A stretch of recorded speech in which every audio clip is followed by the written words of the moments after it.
1,00,000 টাকায় দুজনের আর কদিন চলবে বলো? আর তোমাকে আমি 1 পয়সাও দিতে পারবো না শীতাংশ। তাহলে আর আমি আর কি করতে পারি বলো? ঠিক আছে, যখন টাকা ফুরিয়ে যাবে তখন না হয় পাগলটাকে ছেড়ে দেবো। তোমাকে আমি 1,00,000 টাকা দিয়ে দিয়েছি, সেই টাকা নিয়ে তুমি এখন কাজ চালাও। এখন তুমি এসো, অনেক রাত হয়েছে, আমাকে বাড়ি ফিরতে হবে। কি পাগল হয়ে গেছে?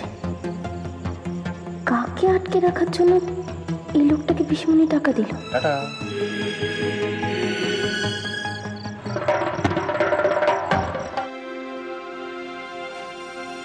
কি করি বলো তো মীরা? ঘড়ির কাঁটা হু হু করে ঘুরে যাচ্ছে। কি আরম্ভ করেছে বলো তো ওরা দিনের পর দিন? শোনো শোনো, তুমি টেনশন করো না, টেনশন করো না, শরীর খারাপ হবে তোমার। বলে হবে? আমি তো একটা রক্ত মাংসের মানুষ, আমারও তো সুখ দুঃখ রাগ এসব আছে। আমি সেভাবে কথাটা বলিনি তোমায়, আমি বলছি টেনশন করলে তোমার শরীর খারাপ হবে, তখন কি হবে বলো তো? কি আর হবে, মরে যাবো? ওরা তো তাই চায়। কর্তাবাবু, দিদিমণি এসে গেছেন।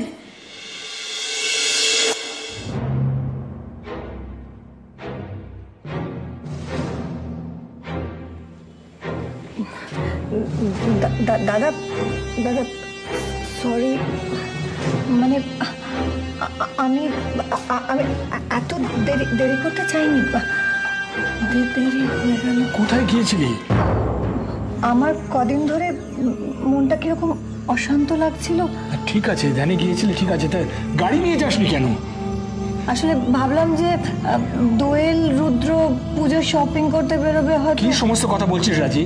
তার জন্য তো আরেকটা গাড়ি রয়েছে। দিদিমণি তো আপনি যাবার পরপরই বেরিয়ে গেছে। দোয়েলও বেরিয়েছে? দোয়েল কোথায় গেল?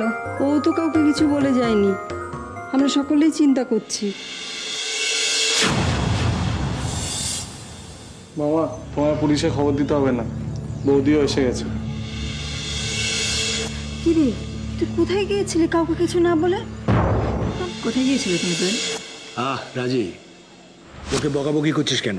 মার কাছে গিয়েছিলাম, হঠাৎ মার কথা খুব মনে পড়ছিল, সামলাতে পারলাম না নিজেকে, তাই চলে গেলাম।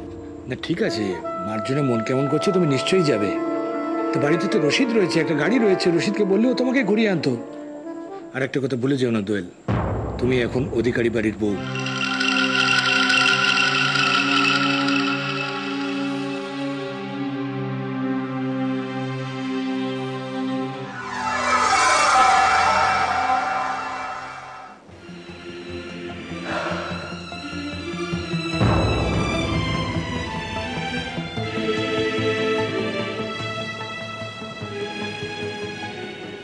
দোয়েল, সরি মীরামা, ভুল হয়ে গেছে, আর কোনোদিন এরকম করবো না। দেখ তো, এত রাত্রিরে একা একা ফিরলি, আমাদের চিন্তা হয় না? তুই একটা ফোন করে দিলে রুদ্র তোকে অফিস ফেরতে নিয়ে আসতো। ও তো নানা রকম কাজে ব্যস্ত থাকে, তাই আবার ওকে ডিস্টার্ব করাটা ঠিক হবে না। তুই বাড়ি থেকে তোকে ছেড়ে দিল এত রাত্রিরে একা একা? না না, কিছুতেই ছাড়ছিল না। তখন আমি বললাম যে না না, শুধু আমাকে পাঠাতে হবে না, ছেড়ে দাও না, কিছু দরকার নেই, আমি গিয়ে পাড়ার ট্যাক্সি ধরে নেবো, তাহলেই হয়ে যাবে। তখন কাকুকে পাঠিয়ে দিল, কাকা তারপর আমাকে ট্যাক্সিতে তুললো, তারপর গেল। উফ বাবা,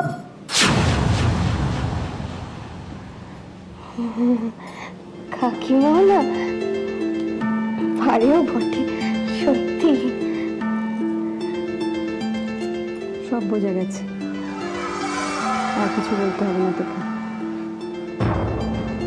তাড়াতাড়ি আয়, সবাই বসে রয়েছে, খেতে আয়।